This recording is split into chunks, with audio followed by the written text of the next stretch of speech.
땅 파면 돈 나오냐? 이렇게 묻잖아요.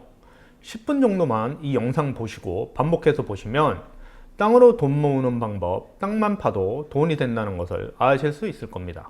몇십억 아파트를 투자라고 생각하셨던 분들, 거기에 투자할 일은 절대 없을 겁니다. 방법과 절차를 알고 체크를 잘 해 나가시면 수익은 상가, 아파트 같은 데 투자하는 것보다 훨씬 크기 때문입니다. 땅으로 돈 버는 방법이 다른 게 있는 게 아닙니다. 우리가 건축업자가 되어보는 겁니다. 땅을 사서 그 땅 위에 공장이나 창고를 지어서 파는 겁니다. 그럼 그 이득을 가져가는 겁니다. 예를 들어서 250평 땅을 평당 150만원씩 사면 3억 7,500입니다. 여기에 60평 건물을 짓는데 토목 건축 다 해서 2억이 들면 다 합쳐서 5억 7,500만원이 들어가는 겁니다. 이 대지평수 250평을 평당 350에 팔면 총 8억 7,500만원이 됩니다. 차액이 3억이 생깁니다. 세금 내고도 얼마가 남겠어요? 굉장히 많이 남습니다. 이게 지금 건축업자들이 날마다 생각하는 수익입니다. 부지가 크면 클수록 더 많은 이득을 가져가는 겁니다. 아파트, 상가, 부동산 중에 특히 땅에 대해서 투자를 어렵게 생각만 했던 분들도 이 영상을 끝까지 보시면 절차와 흐름을 파악하게 되면 누구든지 쉽게 돈을 벌 수 있을 겁니다. 땅을 사는 과정, 인허가 과정, 건축 시공 과정 이런 거 여전히 생소하실 수 있는데요. 단어 하나하나가 돈의 단가를 낮추고 수익과 직결되어 있기 때문에 이 과정과 절차들이 다 돈 버는 방법일 수 있습니다. 이 영상은 기본, 중급, 고급 편으로 나누어서 보시면 되는데 어느 영상을 보시더라도 그 흐름은 같습니다. 전편을 다 보시면 많은 도움이 될 겁니다. 별도로 영상 끝에 출력해서 사용할 수 있는 그런 것도 안내를 별도로 해드리겠습니다. 그럼 이제부터 첫 번째 본론으로 들어가 보겠습니다. 매입 시기부터 어느 정도 구조를 잡는 것과 그냥 좋다고 사시는 것은 나중에 망하냐 흥하냐의 차이일 수도 있습니다. 토지 개발의 성공은 매입 단계에서 이미 결정이 된다고 봐도 무방합니다. 잘못된 토지를 사면 아무리 개발을 잘해도 실패할 수밖에 없습니다. 중요한 건 다뤄드리고 나머지는 체크리스트를 참고하시기 바랍니다. 첫 번째로 용도 지역지구 성장관리계획구역을 보셔야 됩니다. 내 땅이 어떤 용도의 건축이 가능한지 반드시 확인을 해야 됩니다. 농림지역이나 보존관리지역, 자연환경보존지역 등은 개발이 제한된 데가 많습니다. 반대로 계획관리지역, 생산관리지역, 도시지역 중에 자연녹지지역 이런 거는 공장 청구 허가 가능성이 굉장히 높습니다. 성장관리구역은 일반형, 주거형, 산업형에 따라 건축 용도가 다릅니다. 주거형에 제조업이 불가합니다. 도로 후퇴선도 보셔야 되고 지자체마다 세부 조례를 확인을 하셔야 됩니다. 만약에 계획관리지역인데 지구단위 계획구역, 개발진흥지구와 주거용지가 되어 있는 경우에 성장관리지역이 안 잡혀 있습니다. 주거용지만 보시고 여기에 이종근생 제조업소가 안 되네 이렇게 보시면 안 됩니다. 지구단위 계획구역과 개발진흥지구는 우선 적용되는 것입니다. 그래서 여기에는 일반 계획관리로 보시고 진행을 하시면 됩니다. 두 번째는 도로입니다. 법적 진입로 확보는 절대 조건이고 위성, 로드뷰, 설계사무실 말만 믿지 마시고 무조건 현장에 가서 확인을 해보셔야 됩니다. 왜냐하면 굉장히 좁아 보이고 좌우로 보시면은 굉장히 좁죠. 이렇게 보입니다. 이렇게 한 3m 70 이렇게 나옵니다. 3m 70 정도 나오고요. 여기에 콘크리트 바닥에 있습니다. 여기서부터입니다. 아스콘이 아니고 콘크리트부터 확인을 하셔야 되는 거고요.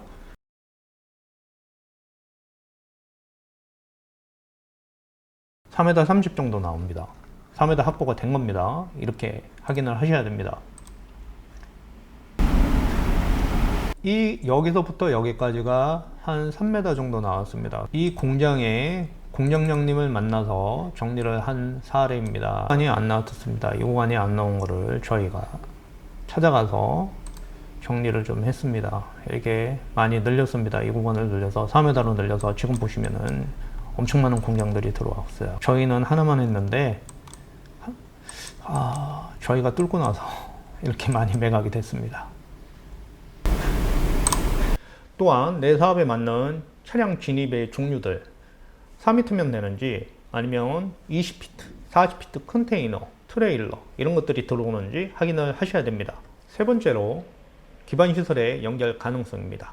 전기, 상하수도 이런 게 멀리 떨어져 있으면 연결 비용이 수천만 원에서 1억 이상 발생할 수도 있습니다. 또한 제일 중요한 것은 우수를 버릴 때가 있어야 됩니다. 빗물을 버릴 곳이 없으면 안 됩니다. 만약 연결이 사유지라면 그 소유주한테 사용 승낙서를 받아야 하는 것도 기억을 하셔야 됩니다. 네 번째로 지형에 따른 토목비입니다. 토목비 아주 중요합니다. 저렴한 땅 샀다고 생각을 했는데 토목비가 엄청 들면 싸게 산 게 아닙니다.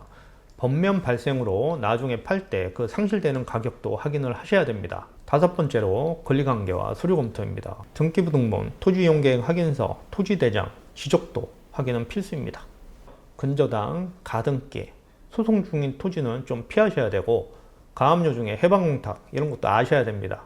지분권자들 다 확인을 하셔야 됩니다. 그리고 어르신들 병원에 있는데 자녀들이 와서 계약하고 이거 나중에 말썽 많이 생깁니다. 특히 토지는요, 사용승낙서를 받아서 허가받고 분할하는 시간이 3개월, 6개월 정도 소요되고 그 다음에 잔금을 하는데 계약 시에 확인되지 않았던 각종 세금 그리고 이자 지연 이런 것 때문에 경매가 중간에 진행되는 경우도 많습니다.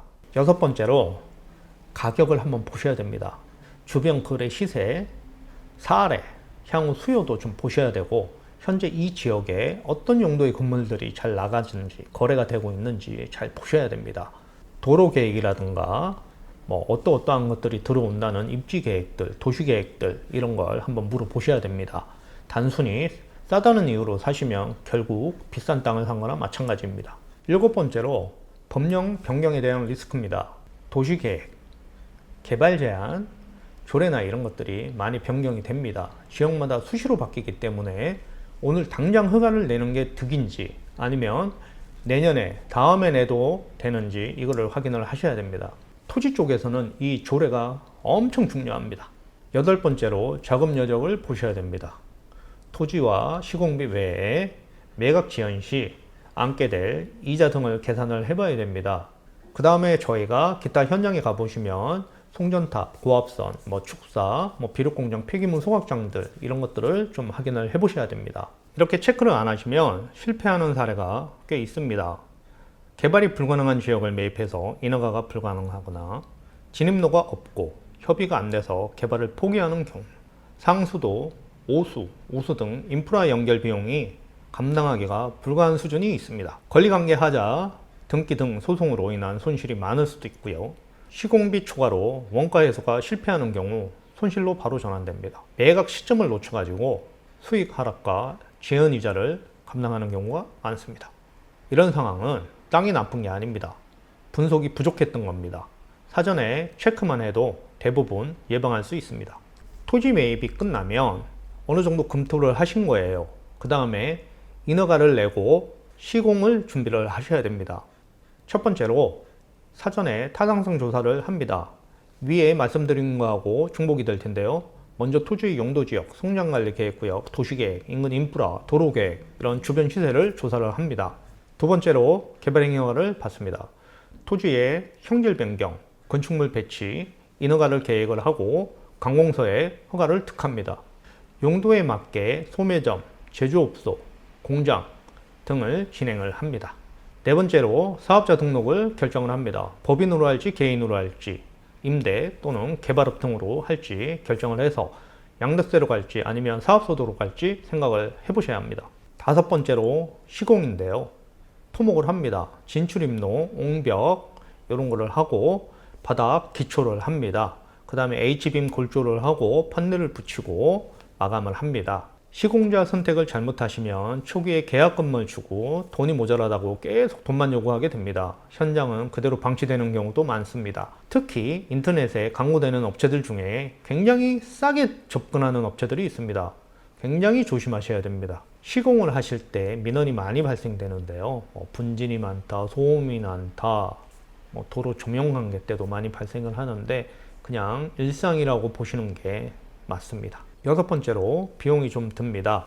청량비, 인허가비, 설계비, 농지 전용 부담금, 개발 부담금, 취등록세 이런 거를 좀 한번 쭉 나열해서 비용을 산정을 해 보셔야 됩니다. 완공 후에 자가로 할지 임대로 할지 전체를 팔지 아니면 일부만 팔지 선택을 하셔야 되고요. 세금을 고려해서 매각 타이밍은 놓치지 않게 잘 선택을 하셔야 됩니다. 질문들이 좀 있습니다. 규제 인허가가 복잡하고 이건 전문가가 아니면 불가능하지 않냐 이렇게들 말씀을 하시는데 처음에 어렵지만 체크리스트를 보충을 하고 전문가들과 협업 시스템으로 충분히 가능은 합니다. 설계사무소, 법무사, 세무사, 시공자, 중개사 이런 팀이 움직이면 리스크는 확 줍니다. 초기 자금이 많이 든다고 생각을 하시는 분들이 많고 이럴 경우에는 공동투자나 대출, 분할해서 매입을 하는 현실적인 방법이 있습니다. 매각이 안 되면 어떡하죠? 이렇게 생각하시는 분들도 많습니다. 사전에 수요 조사를 병행을 하고 완공 전후 또는 시공 단계에서 광고를 통해서 매매되는 경우도 많습니다. 리스크를 많이 줄이게 됩니다. 토지 개발은 혼자 하기에 너무 복잡합니다.